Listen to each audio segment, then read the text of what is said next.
Hey, what is up everybody? I am here to give you my WWE Smackdown review for July 23rd, 2015.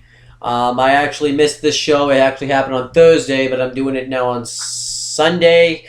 And the reason why is because I missed it because I was watching a movie that I was forced to watch instead of Smackdown. And yeah, I heard this was... After watching this, I really regret that because this was actually a really good Smackdown. So let's get right into it. So, we had Jimmy Uso, Tom Phillips, and Byron Saxton on commentary for this show. And, oh my gosh, what a shock. SmackDown actually kicked off with the match because the WWE main shows usually don't kick off with the match. They usually kick off with like a promo segment that goes nowhere. But this time they kicked off with the match. I was pretty happy about this. It was something different. It was something fresh. And I think it was needed because you don't need to start off every show with the promo. Sometimes you can start off with a nice match. And I like that they did that here. And it was Dean Ambrose versus Sheamus. Before the match, Sheamus cuts a promo on Dean. But the reason this match happened is because of what happened last week in the tag team match, and he talks about how he went through the announce table. He didn't do it through courage. He did it because he was through an act of coward because he was too afraid to face Sheamus. And then Dean Ambrose pretty much talks about how Sheamus looks stupid and he's not entertaining. I thought this was pretty good stuff here. And this was actually a pretty good match here. I always liked Dean Ambrose and Sheamus' matches together. They really have decent matches. Dean Ambrose ends up hitting a tornado DDT on the floor. And then Dean Ambrose is going to go off the top, but Sheamus kicks out his leg, and he starts working on the leg. He actually does this one spot in the match where Sheamus body slams Dean Ambrose, and his leg goes right into the ropes. He does this twice. I really liked that spot. And then eventually, Sheamus bent Ambrose's leg in the back of his head, and Ambrose countered it, and then Sheamus countered into a powerbomb. That was a really nice sequence there too. And then Dean Ambrose hits a rebound clothesline and starts making his comeback. He goes for a bulldog, but Sheamus moves out. But Sheamus counters that. He tries to charge it Ambrose in the corner, but then Ambrose counters with a roll up, and then Ambrose dives right onto Sheamus and on the outside, and then he hits an elbow coming into the ring, and then Bray Wyatt comes out. And he actually comes out, like his video goes off and he actually comes out. He doesn't appear or anything. He actually does his entrance.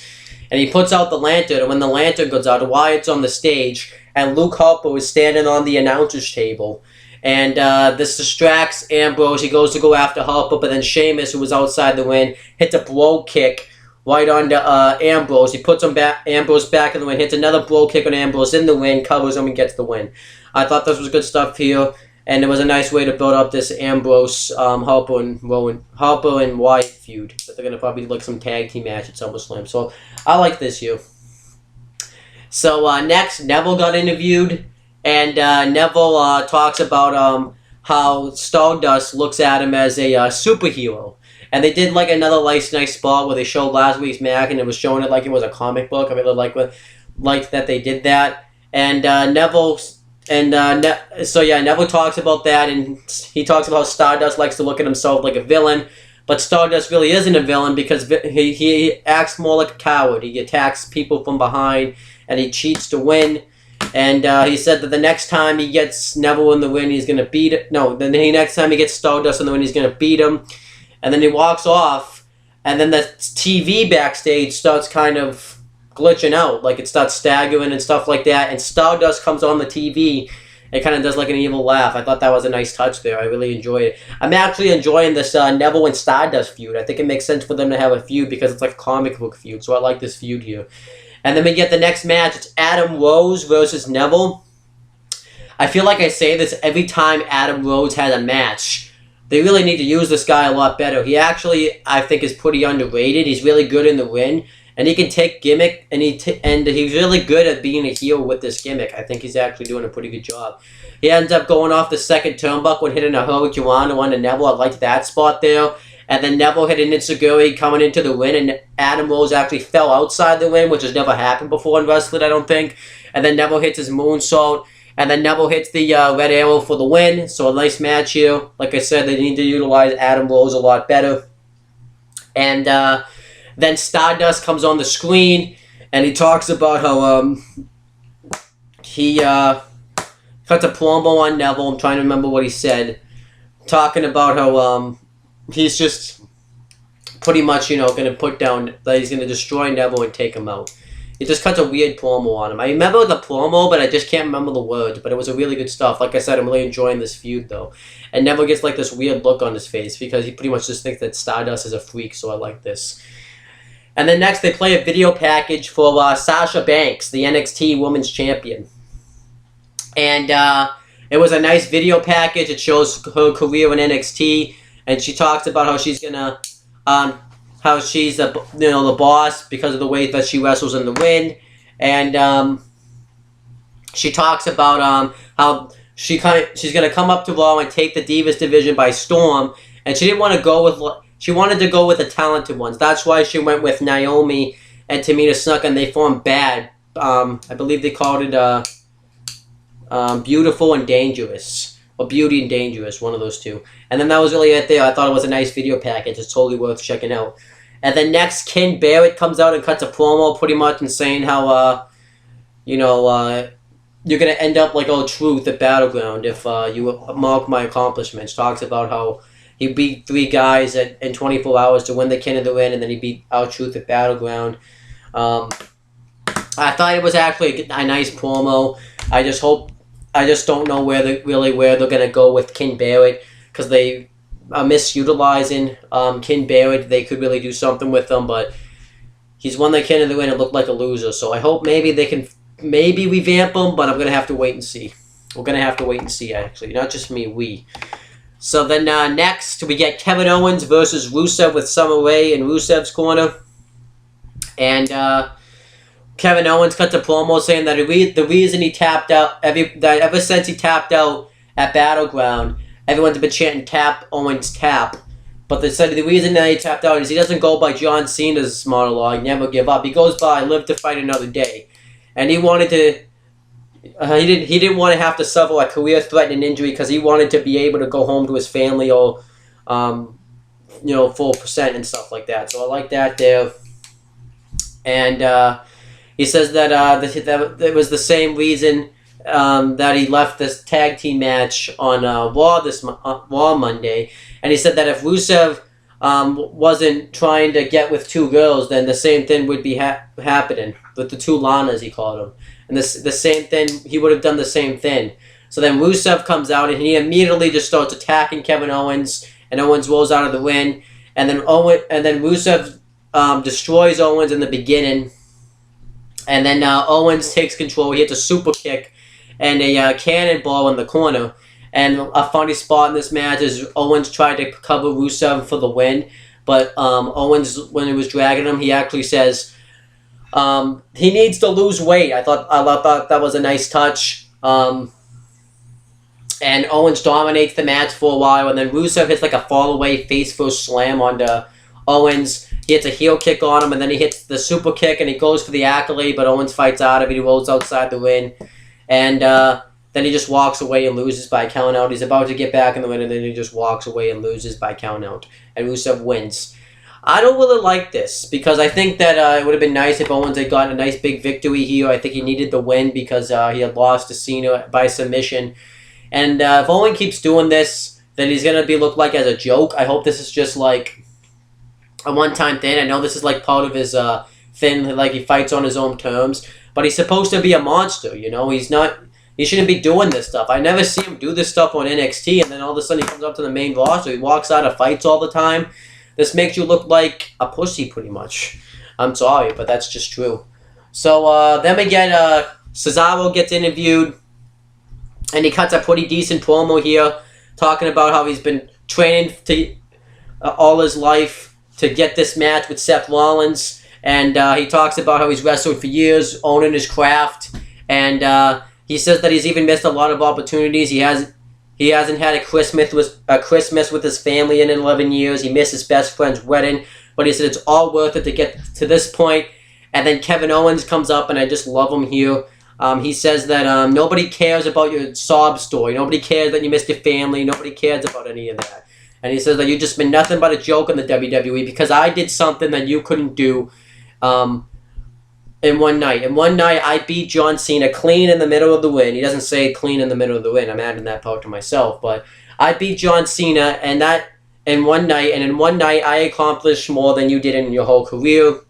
Cesaro even says, where did you come from? Did you come from the catering section or did you just walk out of another match? And now he starts Owen's walk thing because he walks out of all his matches. And then Kevin Owens says he's going to go to catering now and watch his match with Cesaro, with the title, the main event. And Cesaro says, "Well, you better start walking. You better do what you do best and start walking." I really like this backstage segment here with Cesaro and Kevin Owens. I thought it was awesome stuff. And I can't wait to see the feud because when they finally have a match, I hope they wait until SummerSlam to have this match and not throw it away on Raw. When they have a match, it is going to be an awesome match. I can't wait to see it. Next, we get a tag team match. It's Naomi and Sasha Banks with Tamina Snuka versus Nikki and Brie, the Bella Twins, with Alicia Fox. This actually was a pretty good tag team match here. The Bellas hit some pretty decent double team moves.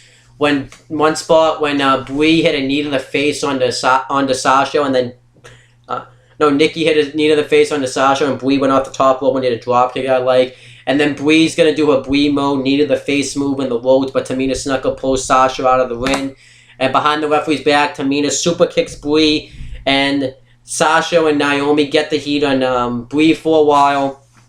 They do this one spot where Sasha does that knees to the gut in the corner move that she likes to do. If you've seen her matches, you know what I'm talking about. And then if you haven't, then you got to check them out. And they dominate. And then Nikki Bella gets the hot tag on Naomi.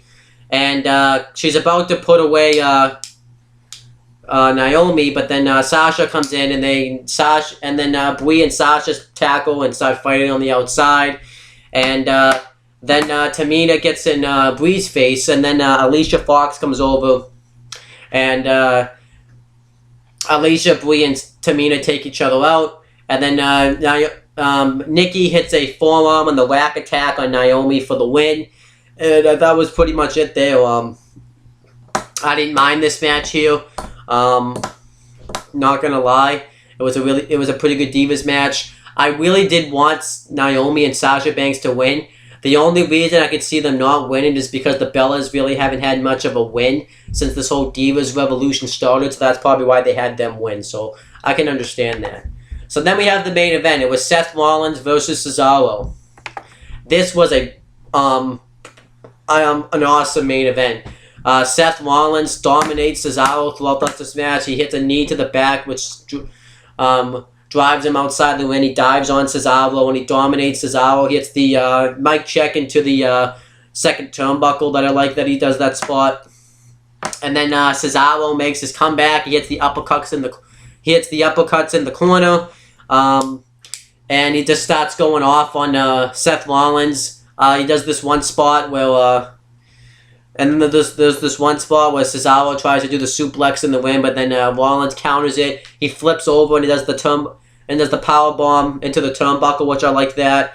And then Rollins goes for the pedigree. Cesaro counters into the sharpshooter, and Rollins tries to get to the ropes, but then Cesaro switches into the crossface, which I like that. And then Rollins got to the ropes. Cesaro tried to do something to Rollins, but he lands on his feet and hits an enziguri, and then Cesaro hits an uppercut, and eventually Seth Rollins is just about to leave the match. He's about to leave the ring. He takes his title. He's about to leave and lose by countout, and then Cesaro hits an uppercut into the barricade. He gets him back in the ring. He goes to hit he hits the spine buster, and he goes to hit the swing onto Seth Rollins, but Rollins counters with a thumb to the eye and throws Cesaro into the steel post and hits the pedigree for the win. I thought this was really good main event. It wasn't awesome, but it was a really good main event. And then afterwards, Kevin Owens comes out, attacks Cesaro, and lays him out with a pump-up powerbomb to end the show. And that was the end of SmackDown this week. To be honest with you, SmackDown was actually pretty good this week. Actually, I have to say really good. I can't even think of anything I really hated on this show. There was really nothing. Everything was actually everything was actually close to good or really good on this show. So I actually liked SmackDown this week.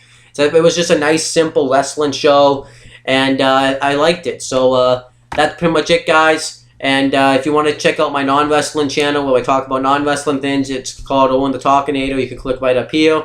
You can click down below to check out my CM Brothers channel where I talk about both things.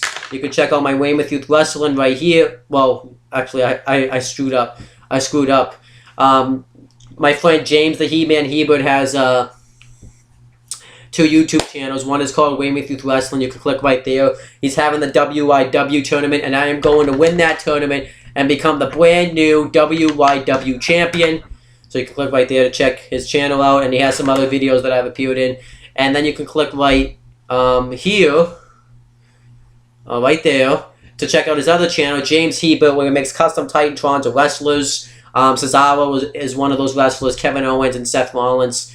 And Neville is one of those wrestlers. So everyone that was pretty much on the show is one of them. And you can also click right here to check out my SummerSlam playlist, where I'm starting my SummerSlam series review. I have reviewed every single SummerSlam so far, so that if you want to check that out, it's up there. But the only one you will not see up there is SummerSlam from 2013. You have to click down below on this video on the CM Brothers channel, but you can click down below and check out the SummerSlam 2013 review. I did a review over there as well. But that's pretty much it, guys. And you can also click down below to subscribe to me. And that's pretty much it, guys. I'll talk to you guys later.